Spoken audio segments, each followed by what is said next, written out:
All right, guys, welcome back to Downtown Rams. As always, I'm your host, Alexis Kraft, joined here with my co-host, Jake Ellenbogen, and we have another doubleheader episode for you guys today.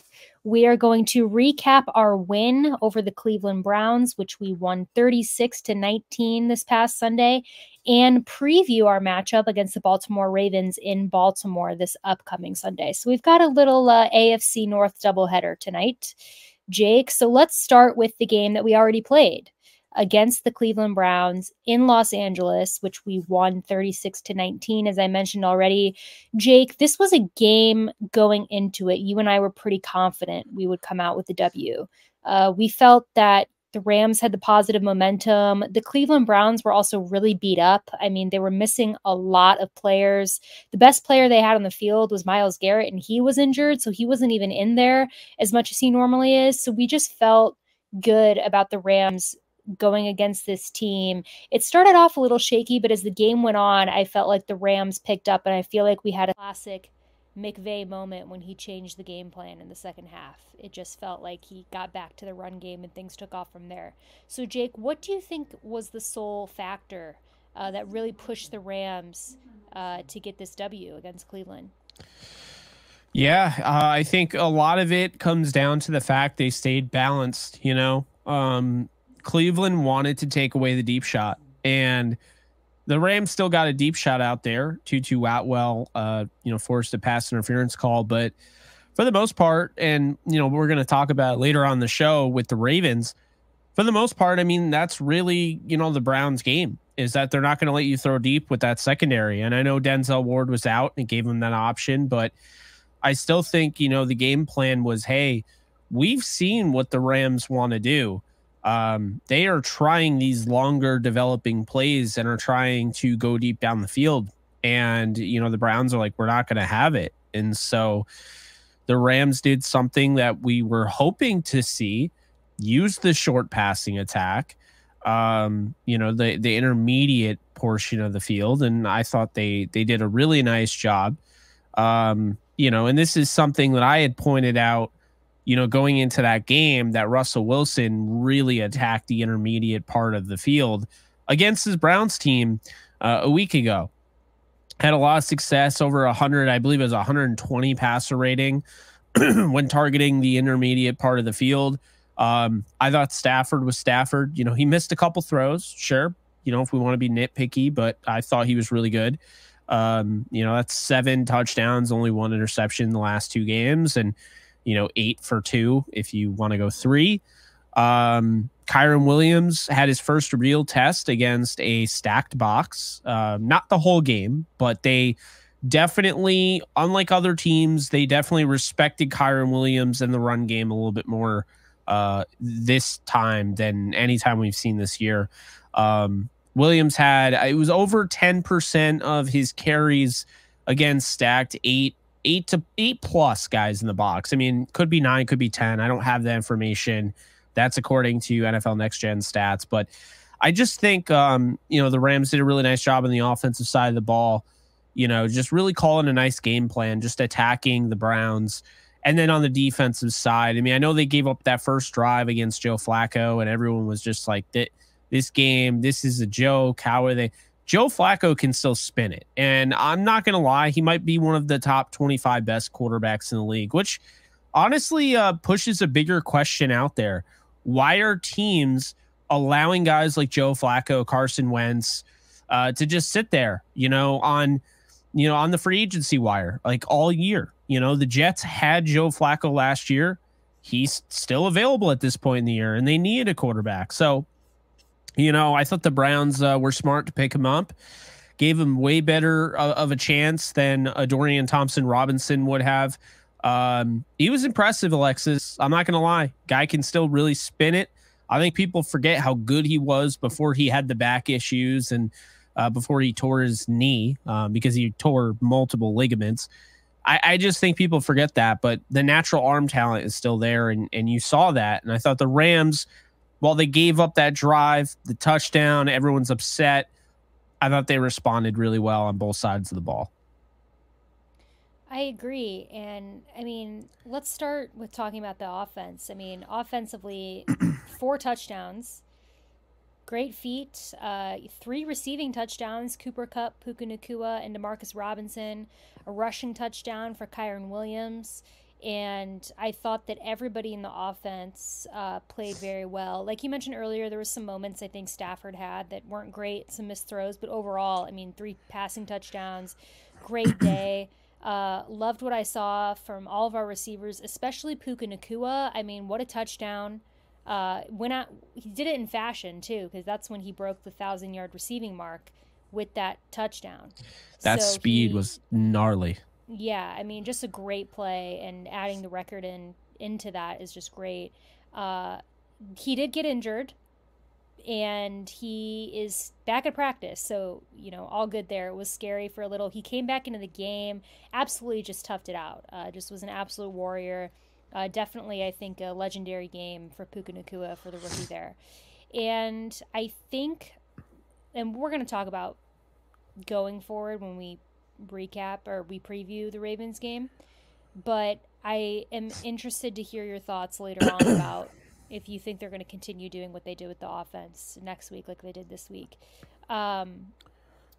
This receiving game, Jake, with our receivers, do you think Cooper Kupp had, I don't even want to call it a redemption game because it's so ridiculous because he's Cooper Kupp, but in the past couple of weeks since he's come back from injury, he's been getting a lot of criticism from Rams fans. A lot of Rams fans have been saying, our offense is more stagnant when he's out there, and why is McVay using him like this? He was kind of a decoy last week. That worked. But people still are kind of like so quick to move on from Cooper Kupp. Do you think after the game against the Browns, do you feel that maybe that silenced the haters a little bit? Do you think people are now going to behave rationally about him? Or do you think it wasn't enough to get people to start to believe in Cooper Kupp again? No, I don't think people are rationally thinking, when it comes to Cooper Kupp. It doesn't really matter what he does right now. He's still such a huge part of the offense. Just the respect he commands when he's on the field, 6 catches, 39 yards, and a touchdown.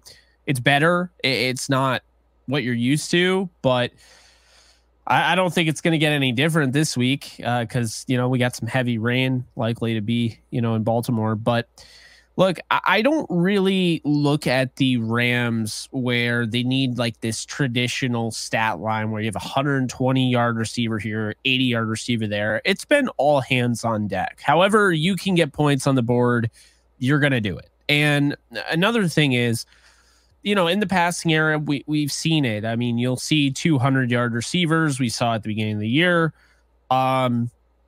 In a game, but realistically speaking, if you're going to give Kyren Williams in 2023, the boatload of the carries and so forth, those yards are going to go to him. There's only so many yards that you can obtain. And if you have a running back that's doing that, it's the same thing. It's no different than what I was saying about Matthew Stafford.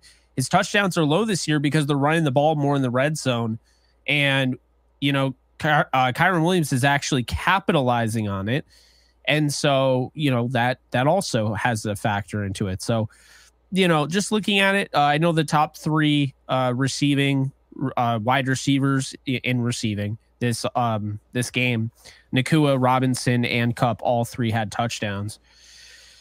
It's you don't really know who's going to get a touchdown. It's a very spread out offense. It's hard to predict. It's not one to bet on anytime touchdown outside of Kyren Williams.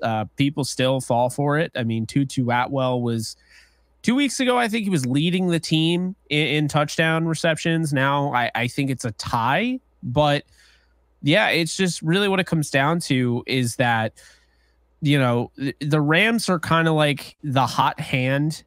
We'll see games where Tutu Atwell goes off. We'll see games where Puka Nacua goes off, Cooper Kupp.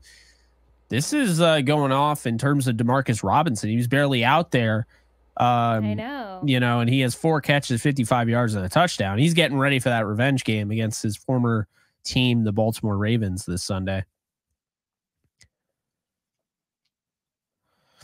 But, I mean, we'll see how things go with Cooper Kupp. I have no idea how those things are going to go. I just don't. But, you know, we don't know. I mean, Cooper Kupp could figure it out, and, you know, he could go off again and have another 120-yard game. He had back-to-back of those. But, you know, I don't think it matters. As long as the Rams continue to win, Cooper Kupp could have one catch for 9 yards. I don't care. I don't look at his dead weight because of what he does in the blocking game. I don't look at his dead weight because of what he does opening up opportunities for other guys. He still commands the attention, you know, snap in and snap out. So it's not one of those things where I'm going to hold, oh, well, you know, Kupp, you're not putting up these numbers that we're paying you to do. He does so many different things, and that's what's important, you know, in the grand scheme of things. Now, looking at the defense in this game, you know, against Cleveland, I thought that they played another great game. Listen, I wasn't super thrilled with the first couple of defensive drives. It got a little worrisome to start the game. I felt like Flacco was running all over the defense. Which was something I did not expect to happen. No, it's not a diss to Joe Flacco, but we talked about Cleveland's injuries, the chemistry. I just didn't. I thought Cleveland came out and looked good offensively, but then I thought that our defense really stepped up, really got in there. Our defensive front, I mean, really had a game. I mean, Cleveland's offensive line, it didn't have the worst game I've ever seen, but we were getting close to Flacco quite a bit. You know, guys like Kobe Turner, Aaron Donald's, I think the second play of the game, was it, that he like blew up? Oh, yeah. It was Kareem Hunt or Jerome Ford. It was one of them. He blew up the running back like 2 plays into the game, and I was like, all right, he's made his entrance. And then he finished off the game with the safety, which was a really fun way to close out a game. Just a unique little... I had wished one of us had called a safety in our predictions. They're so rare. They are so rare, and I was thinking about it after I saw the safety happen. I was like, have either one of us ever predicted a safety? I don't think we have. I think it's one of those... I don't think so. It's definitely been a kick, a blocked kick, and a blocked punt. That's the craziest we've gone. Yeah. Interesting. So I'm going to have to make a note to myself when I'm feeling it. Maybe just predict a random safety here or there, which, like you said, they're rare. So the odds of hitting that are... We've hit some crazy ones, though, so I don't put it past one of us to call that one day. But yeah, I think that our defense did a really good job. I don't think I had many complaints. I mean, like I said, a few drives wasn't great. I thought Ernest Jones had a good game. He made a lot of tackles. Darion Kendrick, I mean, I know he got a penalty because I think that's kind of what we have to accept now out of Darion Kendrick is, you know, you're going to probably have one a game. But I thought that he played well. I think that he's been ascending a little bit, and people who were really hard on him maybe are now starting to come around a little bit. No, not saying that he doesn't have... You don't see it? I don't see people coming around to him. I still think he's going to be hated. The comments section show that. No offense to you guys watching. Well, I agree. I think he's the scapegoat, you know? That's really what it comes down to. Yeah, I mean, I think I've seen hit or miss. I've seen some people come around. I see some people still angry. And I'm not saying that he doesn't have things that he needs to clean up. I think he is one of those players that's, you know, more raw. I think he's maybe a little reckless at times. I think that, you know, when you play that hard, it's bound to happen, and it can probably be pretty...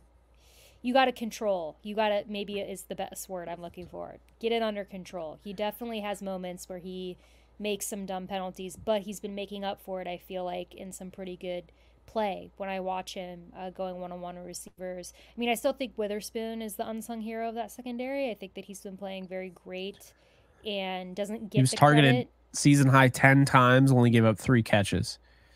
Yeah. He's just, you know... I wrote an article about it. I think Ahkello Witherspoon is having one of the best seasons of any Rams quarterback in the McVay era. I mean, if you look, his stats literally rival Jalen Ramsey right now. His best season.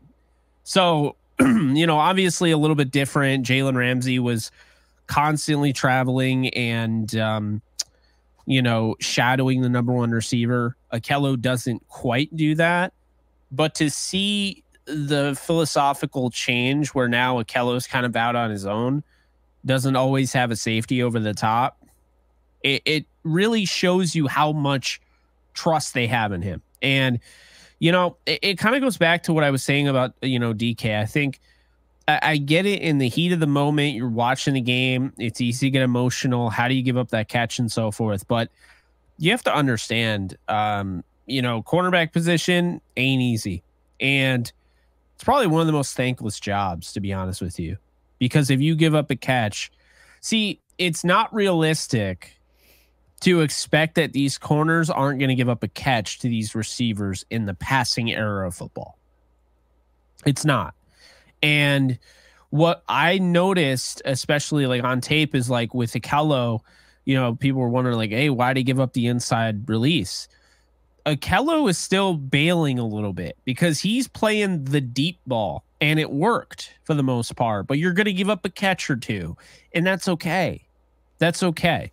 But, that's the reason why 9 out of his 12 games this year, Alexis, he's held teams, not one player, teams under 40 yards receiving when targeted. That's crazy good. And his worst game, he's allowed 70 yards. I mean, we know corners in the past, their worst game was over 100, right? Yeah. And I think he's played really well, but I also think DK has played really well. And I just think what it really comes down to is it's a position where it's easy to blame the guy, but it's hard to understand just how ridiculous and how difficult it is to be a corner in the NFL. You give up one catch, you're not a bad corner. You give up 2, you're not a bad corner. 3, you're not a bad corner. I mean, there's a lot of context involved. I mean, Akello Witherspoon on an average target, Alexis, is 15 yards downfield. That's not easy. That's not easy. I agree. And to close out this, I want to talk about one more person in the secondary. John Johnson. JJ number 3. John Johnson III with an interception against his former team. And if I recall, I think someone called this. You did. I called Puka Nacua going over 100. That's true. I think we had Williams 100 and a touchdown, and he hit 88. 88. I think you had that. I had the 2 touchdowns, so okay. I only hit 1. Well, yeah, I only had 1. They called back the first one, but so I wait. Did I do total yards? I think I did total yards. Now I think about it. Maybe we never remember. For whatever reason, we make these specific bold predictions, and then people we ask each other a week later, and it's like, I don't know. I have no idea what I said. We need the comment section to do it. Yeah, we need people to remind us on the internet because I won't remember. But I do remember that I called the John Johnson interception. I remember that. And I had Akello, and I will say, to be fair to the people that are constantly having DK by the neck, I saw the target. Again, this is the broadcast view for you. I see the target. Flacco's going deep down the right sideline. And I'm like, oh, this is picked. Akello, boom. And it's DK. And I'm like, no. Like, because here's the thing. On that play specifically, I wanted to bring that up and highlight it for a reason. It's not that DK isn't in position. I see a lot of people constantly on Twitter saying he's always out of position. That's actually not the case. He has great technique. He doesn't always trust himself. So sometimes he's going to overreact. He's going to flail his arms. All that does is slow you down. So I think he panicked there. I also will say that's not a catch. It was ruled a catch on the field. If it was ruled incomplete and, the call was different and now you have Stefanski challenging it, it's going to stay incomplete. It was one of those rulings where whatever was on the field was going to be the ruling. But it was the infamous butt cheek play. I never knew that I would need that knowledge, but I guess I do. Guys, that's for real. Like 1 butt cheek equals 2 feet. Who came up with that? I think I've known that, but his shoulder also came down at the same time, which would nullify it. But still, just that rule is so bizarre. John Hussey. Was anyone more excited to say butt cheek on live TV than John Hussey? I mean, that man was like, his butt cheek was that a bit. He was into it. Yeah, no, he was. He'd been waiting for that ready play to happen. Yeah, he'd been waiting for years just to be able to throw that knowledge and phrase out there, and he got it. Good for him.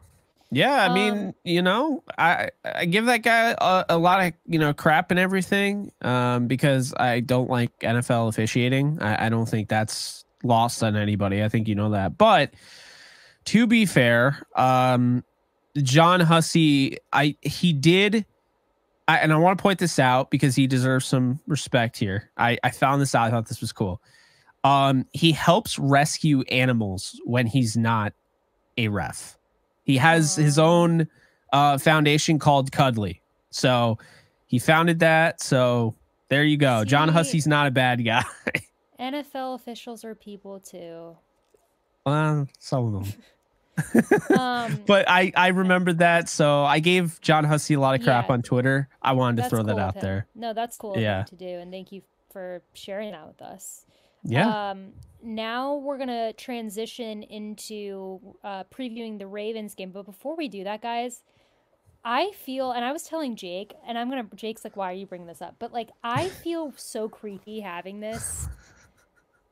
Just for people watching, I've got my Aubrey Plaza knife pillow, and I've never really noticed before because I have 2 pillows, and everyone's like, oh my God, shut up about your pillows already. But hear me out. I have this. Are those comfortable, by the way?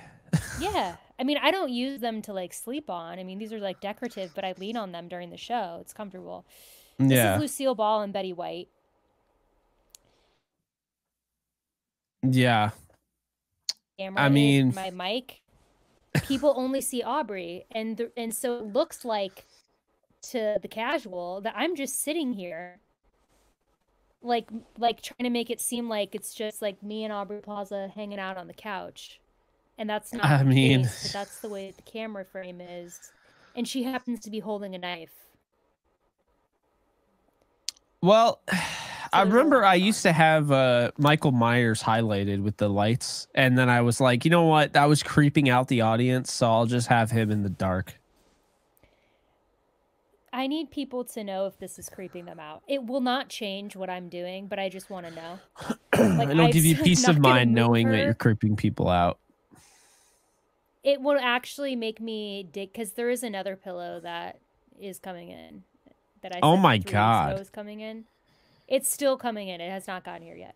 And that will also be over here. But until then, there's just so many thousands of hours of footage of me recording a podcast with just like Aubrey Plaza's face with a knife sitting next to me. And for whatever reason, it hit me. Like when Jake and I were talking before the show, I was like, you know what? Like this just feels like kind of creepy. It's your brand though. I mean, like this is my brand. Like, I don't know. But we're just hanging out. We're just 2 regular people that talk football and know a little bit more than the average person. That's really what it comes down to. And you either listen because you like us, you listen because you hate us, because hate listening, that still counts towards the analytics. That still counts towards revenue. We love that. But yeah, I mean, there are the people that decide to listen and they like it. There are people that don't, and there are people that don't listen at all. But either way, we appreciate people that listen and watch, of course. And if you don't like my pillows, don't watch. Listen on streaming. Anyways, Jake, other than my ramble about how I'm having like an existential crisis of feeling like I'm creeping people out with my decorations, let's preview something that hopefully is not as scary as my personality. I don't know about that one. The Rams versus Ravens in Baltimore. And we've played the Ravens a few times over the years. Most recently was last year where we pulled out a last-minute win with less than a minute left in the fourth quarter with Cooper Kupp touchdown, I believe. And that was in LA, not in Baltimore. Before that was an infamous game, Jake. If you remember that, you and I, that was the game that the Ravens blew out the Rams like 52-6 or something crazy, where you and I literally started recording the recap while the game was going on. We were like, we're not going to even watch that. No, we're not even going to watch the end of it. So we're hoping the game goes more like last year, but maybe a little less nerve-wracking. Jake, let's start this off looking at this matchup against the Baltimore Ravens. Big story today was that quarterback Lamar Jackson was not at practice. I don't believe there was ever any explanation as to why. He hasn't been injured. He wasn't on an injury report. There has been an illness circulating through the Ravens offense. Saw some wide receivers miss some practice the past couple of weeks with a respiratory illness. Some people are wondering if maybe he's just sick. Maybe it was a personal day. But Jake, if Lamar Jackson is not on the field for the Baltimore Ravens on Sunday, that is a very different Ravens team, in my opinion. Oh, yeah. A huge loss. I'll say this, guaranteeing a Rams win if Lamar isn't there. I mean, Lamar he's really good. He's really good at football. That changes the game. I know the Rams barely beat the Ravens during the Super Bowl run, the year that Tyler Huntley was there in Baltimore, but it doesn't matter. I think if they didn't have Lamar this time around, the Rams would win that game. I would have no doubt in my mind. But I think Lamar's going to play, and I hope he does, because here's the thing that's important here. Okay, it's not necessarily so much as the result, which is important. I'm not saying it's not, but there are pathways to get to the playoffs without winning this game. Actually, fairly easy without winning this game. But, okay, the big thing here is how well do the Rams stack up against a legit Super Bowl threat? This is my Super Bowl pick right now. Okay, I have the Ravens beating the Eagles as of right now. I think the Baltimore Ravens are going to win the Super Bowl as of right now. Now, that can change. But because I'm that high on them, and I see, your guy Kyle Hamilton is an absolute terror in their nickel set. They got 3 safeties, that can really, make an impact there. I mean, Marcus Williams has moved way on from his blunder against the Vikings in the playoffs years ago. He's a stud. Geno Stone, he's one of the leaders in the Pro Bowl voting for a reason. Guy has the most interceptions, I believe. They have some terrifying names just in their safety room. Then you look at their corners and you're like, Marlon Humphrey's not having his best year, but he's still Marlon Humphrey. Brandon Stevens has been really solid. They have talent. You look at the linebackers, Roquan Smith very well. Patrick Queen. Those are 2 guys that can get sideline to sideline. Then you have Justin Madubuike, who's leading the team in sacks, which is crazy. Then you have Jadeveon Clowney, who's leading the team in pressures. They went out and got Kyle Van Noy, Odafe Away. I mean, they got a lot of different guys. Pierce in the gap. He's gonna hopefully for them shut down Kyron Williams.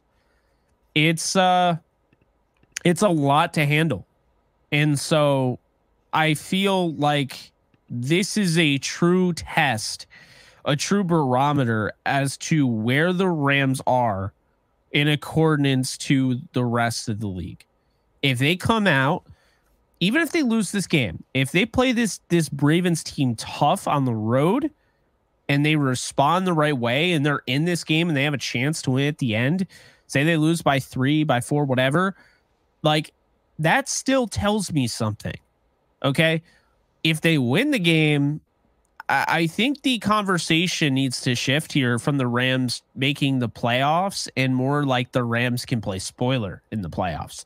Like they can win some games in the playoffs. If they go to Baltimore in the rain and beat the Ravens, I just think that to me, that would, and coming off a bye as well. Can't forget about that. If they're able to beat the Ravens who are coming off a bye on the road, that would be huge. I'm losing my voice and I have been totally under the weather. I don't know why. So I've been pushing forward, but man, the lungs suck and now my throat is killing me. So Alexis, take it away before I completely lose my voice. Well, let's start with while Jake is recovering over there, I will talk a little bit about how offensively I think we should take on this Baltimore defense, which I actually think is pretty underrated. I feel like nobody talks about like Baltimore's defense in the same way that they talk about some other teams' defenses. But like you Yeah. mentioned, they got some really good guys on this defense, particularly their linebackers, very good linebacking core. So, well, and, you know, their secondary as well. I mean, Cole Hamilton being the star of that secondary as well. But I think if I'm the Rams and I'm going to Baltimore, which, like you said, they are a contending team, very good team on both sides of the ball. I'm going to Baltimore. The weather is forecasted to be awful, just pouring down rain, which is going to hinder both teams, not just the Rams. It will hinder the Ravens as well. Offensively, my first line of attack is I'm going to try the run game. And what I would like to see the Rams do in the rain is just good old-fashioned football. Pound the ball. See if it works. Because that's kind of what we've been wanting them to do in other games this season, and I feel like they always do it in the second half. And we kind of saw that in Cleveland. It's like they kind of ran the ball in the first half, didn't really do much. They were only winning by 3. Then they go into the second half and they just start running the ball. They go back to the run game, and that opens up everything. Doesn't mean you have to score in the run game. You don't have to go out there being like, we're only going to run the ball. If you can get a rhythm going in the run game, that's going to allow receivers, you know, guys like Cooper Kupp, Puka Nacua, Demarcus Robinson, Tutu Atwell, they're going to be able to have more opportunity if this defense is forced to have to deal with the run consistently. So that would be my number one hope for the Rams, especially in this weather. Sometimes when it's raining, you're trying to throw the ball around. Your passing game just gets sloppy. You get an interception. You get a tip. It's just not good. I just would like to see the Rams in the first half see if they can establish a run game against this Baltimore defense. What say you, Jake? Yeah, I'm the same way. I'm not trying to go crazy here. I'm not trying to, do anything really cool or anything like that. I'm trying to have an old school type of short passing, intermediate, maybe take a deep shot if you have it. But I want this to be running the football and having Stafford manage the game, because really what it comes down to is I think whoever has the first turnover is probably going to lose. Lamar averages a fumble a game. That's something to keep in mind. He's going to give you, as much as I love the guy, I defend him, he will give you a couple of those throws a game where you're like, that needs to be picked. And if the Rams don't come down with that, I mean, we've seen it happen before. If an opportunity presents itself, that's a momentum opportunity, but it could also swing the other way, because if you don't come away with the interception, then the next play they give up first down or a big play. Now the momentum is entirely on the other team's side. Last year, Matthew Stafford threw over last time they played the Ravens, Matthew Stafford threw over 300 yards. He had 2 touchdowns and 2 interceptions against the Ravens, 20-19 on the road. That game was interesting because it really did come down to the wire. As a matter of fact, there was a point in time late in the game where the Ravens did have the odds on. They were the odds on favorite at 87% likely to win the game. They were up 16-14. And what a lot of people don't remember about that game, they had about a 87% chance to win, second and goal at the LA2, and the Rams come away with a huge stop for their defense, stopping them at the goal line. They kick the field goal. They end up going up 19-14, and then, of course, the game winner, there. But look, the Rams 100% need to make sure that the last time they played the Ravens doesn't happen this time. We don't need Matthew Stafford throwing over 300 yards in this game. We want this game to be, and you could say this plays into the Ravens' hands. I disagree. I think the Rams have shown now they can win the ugly game. So I want to see this be an ugly game. I want to see the Rams dominate the time of possession. I want to see long, sustainable drives. I want to see taking forever to hike the ball, waiting until the final second. I mean, I really want them to hemorrhage the clock, similar to the way the Eagles did in that game week 5. I really think that's the best course of action, is the least amount of time you can have Lamar Jackson on the field or rather the most amount of time you can have Lamar Jackson on the sideline, that's going to help you win any sort of game. And we've seen that. How many times have we seen a game where it's like, man, feels like Stafford didn't even get a chance to really get into this game? It felt like he had such like the limited snaps. The Eagles game is the game that stands out to me as one of those games where I don't even think the Rams played that bad. I just thought the Eagles, they dominated the time of possession perfectly. It was like a masterclass on how to just basically turn 60 minutes into 40 minutes, because that's what it felt like. And that's what the Rams have to do. And another thing, they did go out and they made a signing of Mason Crosby. This was smart because this is them realizing, look, they're not cutting Lucas Haversick. He could very well be the kicker next week. We don't know. But what I do like about them going out and getting Crosby is that it's an acknowledgement about the fact that this game could come down to the wire. And if it comes down to a field goal, we'd much rather have a 39-year-old vet at a position where being old isn't necessarily a bad thing, as opposed to a younger guy where a position where being young is considered somewhat of a bad thing. I just think the experience is huge here. Crosby's made so many clutch field goals. Obviously, he's kicked in Super Bowls and so forth. So I like that they have him here. This is going to be one of those games where you take the points. Really what it comes down to. You take the points. This is going to be an ugly game. I do think they'll score a little bit more than maybe some other people would, but this is a game where you get down the red area and you don't get it done. I'm not going for it on fourth down. I'm kicking the field goal. You're on the road. You need to just make sure that you can hang, be in the same yard as them, because this team, do not blink. This team blew out Seattle. This team blew out the Lions. This team does blow teams out. It happens, and you see it. Teams have gone to Baltimore, and they have shown that they just aren't ready for the challenge, although Baltimore went to Seattle in that 37-3 game. But the 38-6 game to me, or sorry, that was in Baltimore. The 38-6 game to me against the Lions is exactly the worst case scenario for the Rams. And that is what I see happening if they try to force this and they try to make this a drop back passing game in bad weather conditions against a really, really nasty defense, whether it's up front, one of the most pressure filled defenses in football, but also the secondary, because they're going to bait you. I'm pretty sure I saw a stat where if they're not number one, they're number two in the fewest deep plays allowed downfield, passing plays. I mean, this team will not let you do that. Lamar Jackson had 357 yards passing and 3 touchdowns against the Lions. Okay. Like you look at that and you're like, Goff had an interception. Goff had 2 fumbles in that game. But also Lamar Jackson lost a fumble in that game. They still won 38-6, but Lamar gives you that fumble a game. He gives you those turnover plays a game. He's sensational, but there are moments and you have to find a way to get through that. But Alexis, can't stress it enough. Turnovers are everything in a game in the cold like that, in the rain.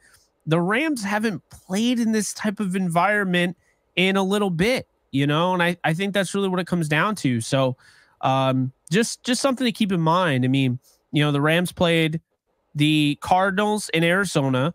They played Seattle in LA, and they played the Browns in LA. The closest thing to this game that they've played was Green Bay. And guess what? Stafford didn't play that game. So this is really kind of their first, December game, if you will. Like a December feeling, cold weather, wind blowing, rain falling out of the sky type of game. Yikes. Yikes. I wasn't trying to scare you. I'm just... No, just the weather was giving me, that's where anxiety. I live. No, yeah, I just deal with that every day in Chicago. So I know how hard it is. I just think, this needs to be an old school, gritty, pound the ball, run out the clock type of football game. This is not the game to come out, try some flashy plays, try something new. Don't do that. Be boring. Don't do that. Be boring. Okay, that's what's going to win you this game. Not coming out being like, all right, what can we get away with? How are we going to wow everybody today? This is not the game for that. The Ravens, like you mentioned, they're too smart for that. They're a very good football team. This is a team that's blowing out other good football teams, like the Detroit Lions. I mean, they are a good football team, and like you said, it's going to be a test for us. And the weather is not only going to impact us, it's going to impact them too. So I would like to see, defensively, I imagine both us and the Ravens defense are going to be very aggressive. It's easy turnover weather. I mean, you see it happen all the time. It doesn't take much, even just a little bit of rain.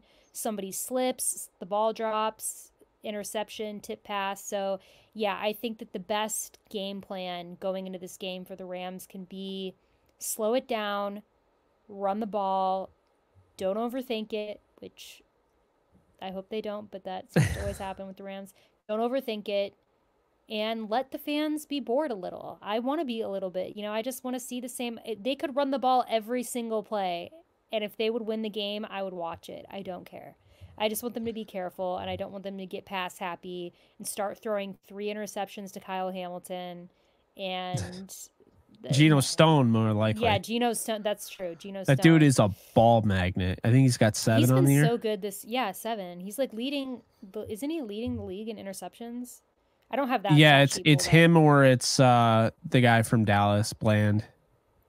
Oh, it might be. Yeah, it's one of them. Yeah. But either way, I mean, impressive season from Geno Stone. But Jake, let's get into our predictions. I'll let you go first. Can I throw in one of my predictions, being that it doesn't rain? Because it's been forecasted so much that it's going to be absolutely terrible weather on Sunday in Baltimore, that just knowing what I know about weather predictions, I'm almost inclined to feel like it's not going to rain at all. That's interesting. That's a completely different game script at that point. Yeah. I mean, it's just has almost been so obnoxiously... I did check the weather before we recorded this for Baltimore, and it is still predicted to be bad storms. So as of Thursday, the miles per hour went down a little bit. It went down 6 miles per hour. Hey, yeah, yeah.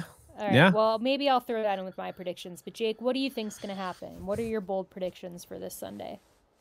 I'm going to go. All right. So I've said this on a few shows this week. If Kyron gets under 80, the Rams lose. Like, no doubt about it. If he gets under 80 yards, the Rams lose. If he gets 80, the Rams have a shot of winning. And if he has another one of those 100+ yard games, the Rams are winning the game. I think it's going to be very similar to the Browns game. So I'm going to say Kyron goes for 80 and a touchdown. I know that's not like bold, but it's hard to have a bold prediction when the forecast is the way it is, so I think basically it's honestly an indication that I'm saying you're going to see good play out of Kyren Williams against a really stout defense in horrible weather. I think you'd sign up for an 80-yard and a touchdown game any day. So I'll say 80 and a touchdown. I also think Royce Freeman is going to get some carries in this one. I think he goes for, I'm going to say 50. I'm going to say that they go ground and pound with the two. So I'm going to say 50 yards for Royce Freeman, rushing. I'm going to make a really bold prediction here. I'm going to say DeMarcus Robinson leads all of the receivers in receiving yards. DeMarcus Robinson caught a touchdown for the Ravens in the playoffs. That was his last game he played. How did they reward him? By not bringing him back. This is a revenge game for DeMarcus Robinson. This is not a revenge game for Odell Beckham Jr. Odell Beckham Jr. said it himself. He loves the Rams. It was part of like the best thing of his life was playing for the Rams, playing for Sean McVay. There's no ill will. Just because a player came from a team does not make it a revenge game. But DeMarcus Robinson, on the other hand, you didn't pay me. The Rams, he won a Super Bowl with the Rams, and last year the Rams wanted him back, and what ended up happening was it took Odell a while to get ready and in football shape, and by the time he was in football shape, the Rams were out of the playoffs. So it's not like the Rams chose not to bring him back. So that's really what it comes down to there. But I think DeMarcus leads the team in receiving this week. And on the defensive side, all right, this is super bold. We're going to see an Akello Witherspoon sack. He is going to come off the edge. They're going to send him on a corner blitz, a very rare. He's only had one of those all year. And they're going to send him on a corner blitz, and he's going to sack Lamar Jackson. It's going to happen. So hey, that's how I have it. Love to see it. All right, interesting. I have a DeMarcus Robinson pick as well. I think that DeMarcus Robinson is going to get a touchdown this Sunday. I don't know if he's going to lead them in receiving yards, but I do think he's going to get a touchdown. It just feels inevitable. Coming off a hot game too against the Cleveland Browns. So I think that the Rams are going to look to get him more involved in the offense. So I had a Marcus Robinson touchdown. I have, because of this weather, and if Lamar is playing, we mentioned the fumbling with him. I feel like we're going to see an Aaron Donald strip sack. That is going to be recovered by Byron Young for a touchdown. I had a feeling you were going there. That feels fun to me, and that feels very, listen, if it's raining, it gets a little weird, it gets slippery, the ball, Lamar fumbles. Slippery is just a weird word, man. Okay. I don't know. Well, what I was going to say sounded worse, and I stopped myself last minute, so I just was thinking of something else to say. Slippery. Anyways, Byron Young is going to pick it up and return it for a touchdown. But we're going to see an Aaron Donald strip sack in the rain with Lamar. So watch. That's a very specific prediction, which I normally try to the touchdown I try to avoid, but I'm calling. So you know what I want to see? I want to see a Lamar Jackson fumble and it's one of those things where everyone tries to pick it up. The ball rolls all the way into the end zone, and the Rams end up scoring a touchdown that way. And it's just one of those things, it starts at the 50, and the ball just keeps rolling down the field. It's so slippery. There we are. That someone just recovers it in the end zone for a touchdown for the Rams. I'd love to see that. I remember that happened years ago. Steve Savard was on the call. That's the last time I remember the Rams having this. And it was against the Broncos, and it was it might have been 2009. Pisatino Samoa, I think, got the fumble recovery. Ron Bartel, I think, forced it out. But yeah, that's the one that I remember. So old school Rams fans. If you guys were, watching back in St. Louis, then you know what I'm talking about. Maybe not the exact game, but that's the last time, unless you can remember a time, where that's happened. I don't even know what to call that type of play where the ball just keeps rolling down the field. But I remember that happened at the Edward Jones Dome, and I remember watching Steve Savard announce that, and Tino Samoa did recover. So hey, blast from the past. Hawaii 5-0, baby. Happen. Yeah. My last prediction. Well, the weather one, I'm not going to really make it a prediction, but I'm kind of almost thinking that it's not, just because of how much it's getting talked about, the weather there this weekend. I'm feeling like it's a jinx, but I won't put that in my prediction. But another thing that I was feeling, and I don't know why I was feeling this when I was just looking through props this morning. I feel like we're going to see a Matthew Stafford rushing touchdown. I don't know why. Something spoke to me. I was like, we haven't seen one from him in a while. I hit big on a Matthew Stafford first touchdown last season. Do you remember that? Yes, I do. It was Matthew Stafford first touchdown of the game. I don't know what possessed me to bet that, but I did, and it was quite nice. But I was thinking about that. Yeah, it was 4,000? Plus 2,000. No, it was first, so it had to have been. Yeah, it had to have been up there. Yeah, it was like I had no business betting that, but I did and it worked out. But I feel like we're going to see a Matthew Stafford rushing touchdown. Listen, if it is raining and things are getting weird and you're at the 2 yard line, 1 yard line, I mean, there's no reason why he can't do it. Go for it. It's so weird because for this to happen, the Rams would choose not to give the ball to the guy who's been automatic at the free throw line, essentially, with Kyron Williams. You know what I mean? Like, it's like basically like, I mean, like I said, he's been automatic, and you're going to give it to the quarterback. He has been automatic, but there's also been a lot of plays where they aren't giving it to Kyron, and they're trying to throw it. So who's to say they don't call another play like that? It doesn't happen, and Matthew Stafford maybe it's a quarterback sneak. Either way, well, I mean that's what it would be. Yeah. But I mean, I can see him taking off and running. I could also see, let's not like a bold prediction, but like let's just imagine. Let's just kind of throw it out there. What if and I know I talked about Hunter Long last. I'm not about to go on a Hunter Long. He's going to get a touchdown every week. I do have a bet on Hunter Long anytime touchdown.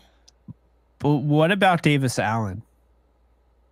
That is great. That's 3,900 plus 3,900 right now. See, that would be great. Also, another thing I want to throw out there, because before we actually like predict the score and everything, I have to just say my piece.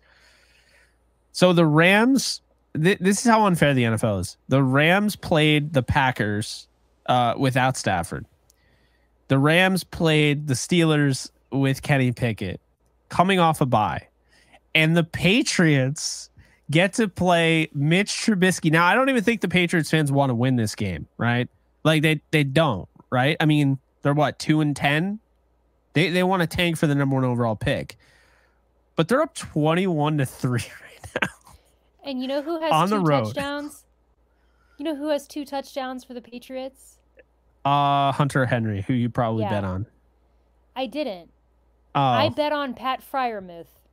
And I also took Hunter Henry out of my fantasy lineups because I was like, there is no way that he is having a productive night tonight. And I have him on quite a few fantasy teams, and he hasn't done much. But, of course, tonight he did. So I kind of feel like Hunter Henry could be in LA next year. I like the fit. Go back to I'm just LA? saying. Yeah, back to LA, but like with the Rams, not the Chargers.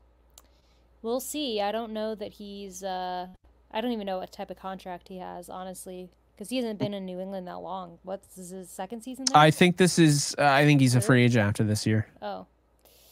Well, we'll see, but I saw that he's having a big night, and I was like, come on. Really? I specifically avoided him in all my Mitch props. Trubisky is 3 for 8. This is what happens when we record during the game. Mitch Trubisky is 3 for 8 for now. Oh, he did complete a 12-yard pass to Warren just now. So now it's 31 yards and an interception. Before it was 18. So come on, Mitch, throw to Pat. Throw to Pat Freiermuth. Please. It goes back to what I was saying, though. Like, the Rams could have gotten this team. The Rams would have absolutely demolished this Steelers team. But, of course, I think the Rams played the Steelers at their literal best. That's the thing that's why I'm so bitter about that game. I'm bitter about the Bengals game still because we had no business losing that game. We just didn't want to run the football. But I'll say this. I agree with you, but I'll say this. It did make me feel a little bit better to watch Jake Browning go off, because that way I know, like, you can't just say, oh, well, it was Joe Burrow. Like, I think Jake Browning probably wins that game against the Rams because the Rams just abandoned the run. Yeah. No, and they had 2 touchdowns taken away, but we won't rehash all of that. We're giving our listeners anxiety right now. Anyone who's watching this, people probably have anxiety watching this video of me. Have you, I've been fidgeting so much. Guys, I feel like I don't want to be dramatic, but I did something to my shoulder at work. I don't have a manual labor job, by the way. I have a desk job, so this is what's even sadder. I did something simply moving in my chair at work that my shoulder got, I don't know if it popped. Something happened where it really hurt, and now I'm uncomfortable sitting. So everyone watching on YouTube is probably like, why is Alexis did she like drink a Red Bull and is now trying to sit and do this podcast? No, I'm actually exhausted. I just keep moving because I'm trying to find a way to position my arm to where my shoulder is not like hurting me. Yeah, it's you're going through a lot here. I think we're both going through a lot right now. I mean, my voice had really weird days. Yeah, we had really weird days. I'm getting beat up right now by my voice, but all right, Alexis, I'll have you go first because I always go first. What's going to be the score prediction, huh? Oh, so you want me to be the bad guy? First? Yeah, you're going to be the bad guy. Here's the thing. For me, so much is contingent on if Lamar Jackson plays. He's playing. It really Let's just say he's playing. There's no way he doesn't play. It's an illness. They're a Super Bowl contender. They need these wins. Right. They want to get the number 1 overall, seed. Yeah, earlier I said we didn't know why he was out, and then as we were talking, then I saw it. He was. They said it was the illness. It's the same thing that Rashad Bateman has apparently. There's like a respiratory thing going on. I don't like that. In their locker room. So make them wear masks when they're playing on the field. Get that crap out of here. I don't want that spread over here. Get that away from my team. Keep it away. Keep your bronchitis from us.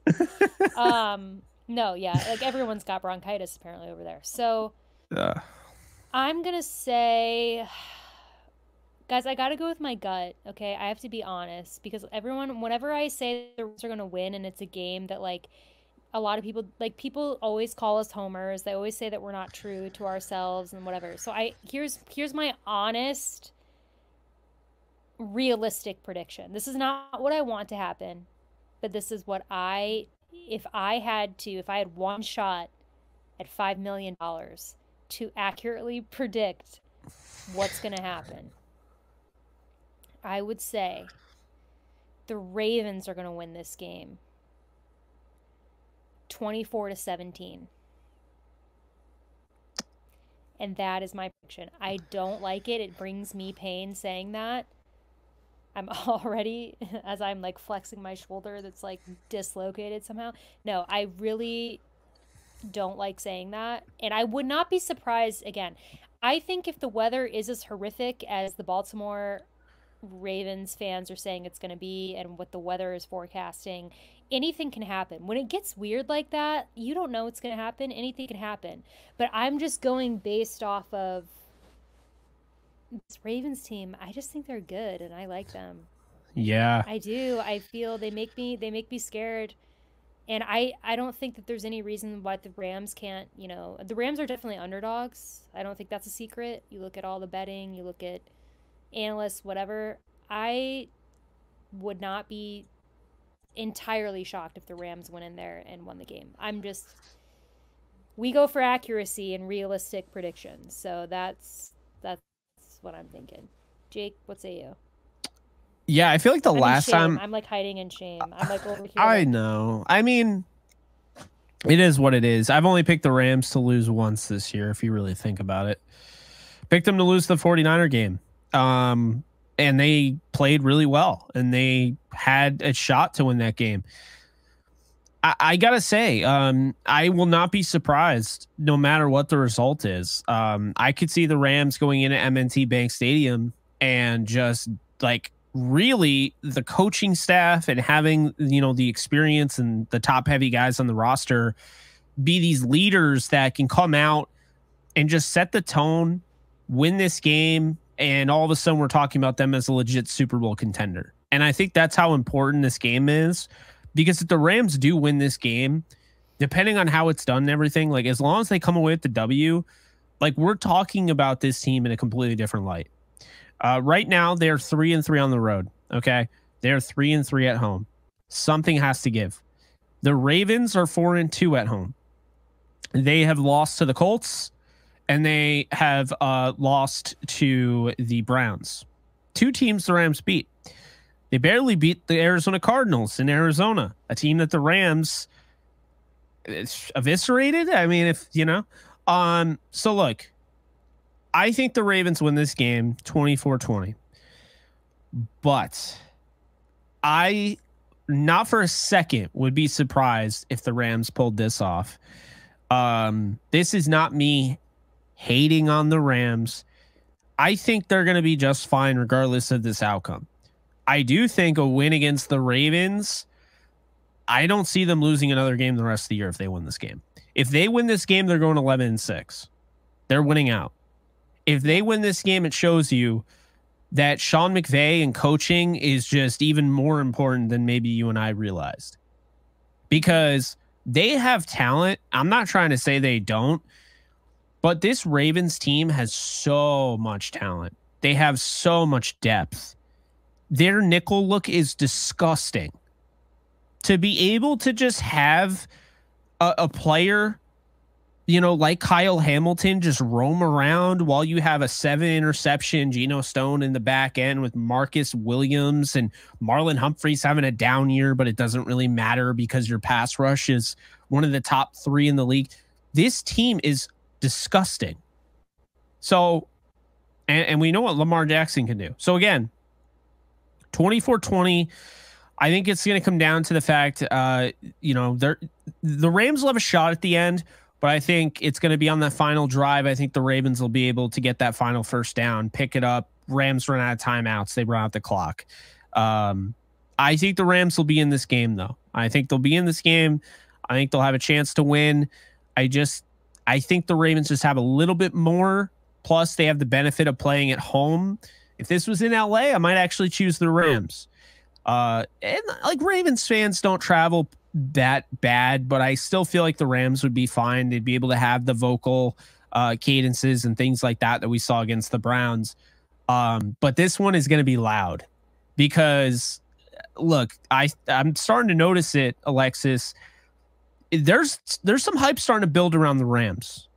I mean, I noticed it with the NFL Network.